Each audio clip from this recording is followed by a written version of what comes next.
Hello, and welcome to the podcast of all things bilingual education, where we discuss important topics that pertain to our English language learners. Let's go ahead and get started. I'm your host, Jessica Zarate, and for part one, we will be talking about misidentification of bilingual language learner students in special education. All right, so we know there is some issues that pertain to the area of special education and students that are misidentified as having disabilities. So research has shown that there's an overrepresentation of culturally and linguistically diverse children in special education within the public schools, and this has been going on for decades. So despite the Individuals with Disabilities Act, or IDEA, it entails that all individuals with disabilities should receive free and appropriate public education and mandating non-discriminatory assessments for these students where they are identified. However, what we are seeing is a overrepresentation of students who are English language learners. So there are many factors that contribute to this. Some include cultural linguistic biases and certain assessment tools, evaluation procedures that don't account for linguistic or cultural differences.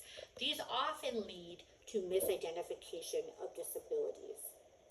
Alrighty, so we have also seen that environmental disadvantaged students can be mistaken for having disabilities. Students that come from diverse backgrounds that are misidentified due to limited access to educational resources. This could even include interviews with families, language barriers, etc. So linguistic differences also play a huge problem in this. And we need to be very careful that, these are not being identified as students having cognitive or learning disabilities. We want to make sure that students receive the proper placement, setting, intervention, etc. to receive, appropriate services within our education systems. There are other inadequacies such as teacher training. We need teachers to have solid training and a foundation of their understanding of English language learners and how to support them. Alrighty, so those factors all result in an overrepresentation in certain disability categories that can lead to inadequate or ineffective support for our students. All right, how do we prevent this? How do we stop this from occurring? So when addressing disproportionality in special education, we need to consider not only identification, also placement in the least restrictive environment.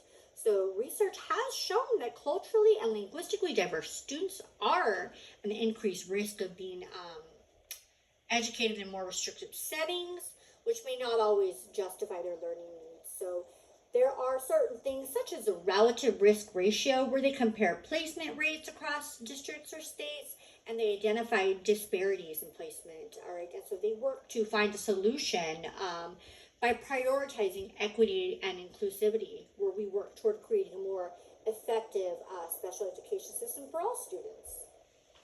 Alrighty, that was a lot. Let's get into a little bit more in part two as we talk about collaboration for success. We talk about strategies for effective decision making. So, when working with bilingual students, it's crucial that multidisciplinary teams work together and effectively to identify the right interventions and supports. The teams need to be culturally responsive and respectful of student backgrounds and language. So for this area, I would say as a team, collaboration is key. Everyone brings their own experiences and perspectives to the table, which is a beautiful thing. It's not just about throwing ideas around.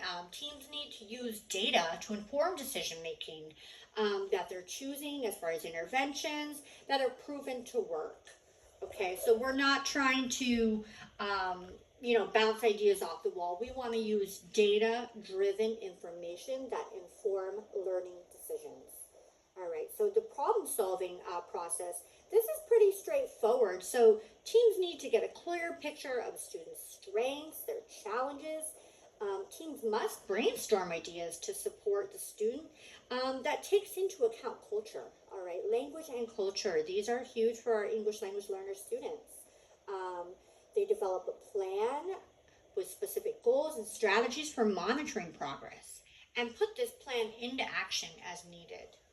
Okay, so when developing these support plans for bilingual students, we need to keep several things in mind. First, language support. Language support is crucial. Students need support in both their native and English language. All right. Secondly, let's talk about interventions. Interventions need to be culturally relevant and sensitive to the students' backgrounds. Okay, we want to make sure that students are gaining the most out of these assessments, out of these intervention plans, so we can really know for sure if they're working. Okay, and the third component is family. We need to keep families involved in this process. We need their input, we need feedback. This is very important and essential to making sure that the support plan is effective. So following these three principles, we should have and developed a targeted support that really meets the needs of our students and help them succeed. Okay, let's talk a little bit about the multidisciplinary teams and how they can collect data-driven information and analyze it with cultural and linguistic considerations. Let's talk a little bit about that. Okay, so data-based individualization, that's DBI for English learners. Multidisciplinary teams can remain data-driven. You need to consider the unique cultural and linguistic needs of each student.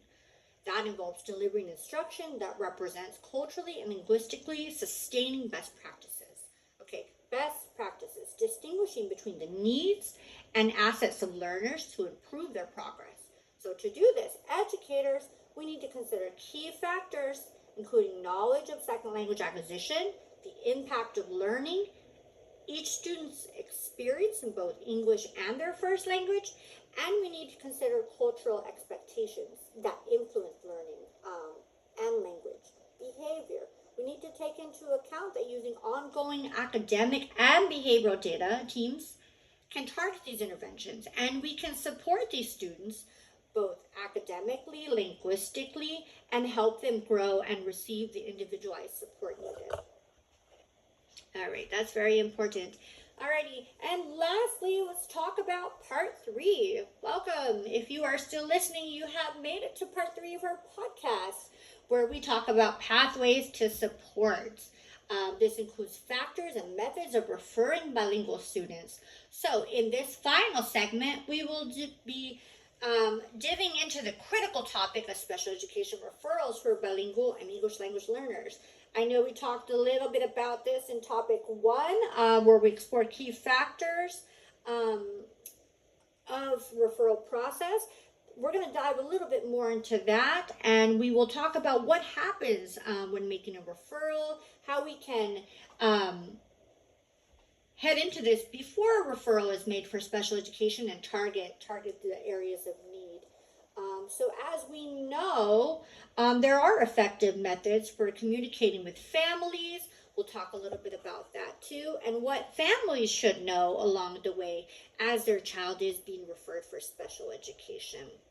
So let's see. So before a referral,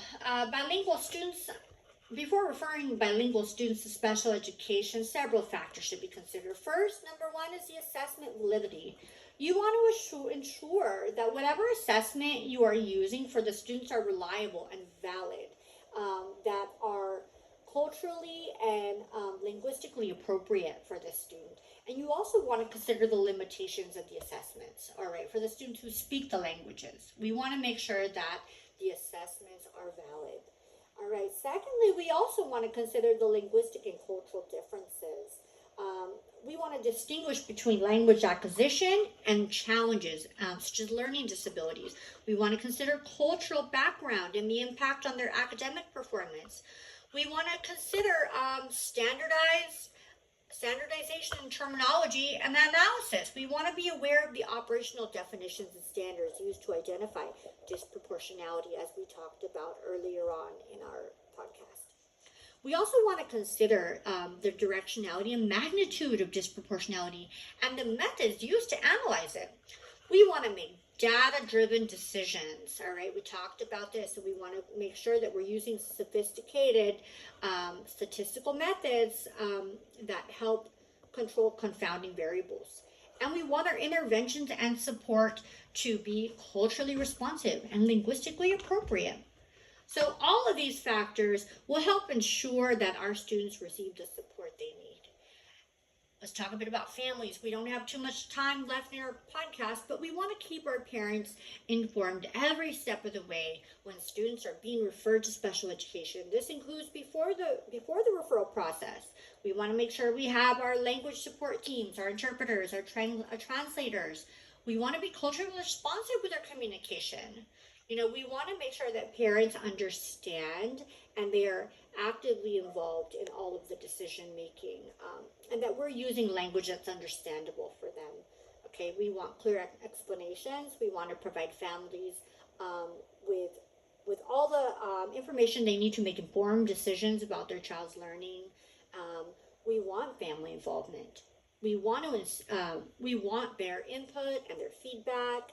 And if they need language support, we want to make sure we're offering that to them. All right. And after the referral, we want to have ongoing communication and collaboration with families. We want to have best practices. We want to have active listening and empathy. We want families to not be overwhelmed with, complex terminology or, technical jargon. We want to have empathy and understanding for these parents, as this is all new to them, as English language learners themselves, and having children within the education system that may be headed down the route of special education services. Alrighty, that's all the time we have today. Thank you for listening to our podcast. Catch you next time.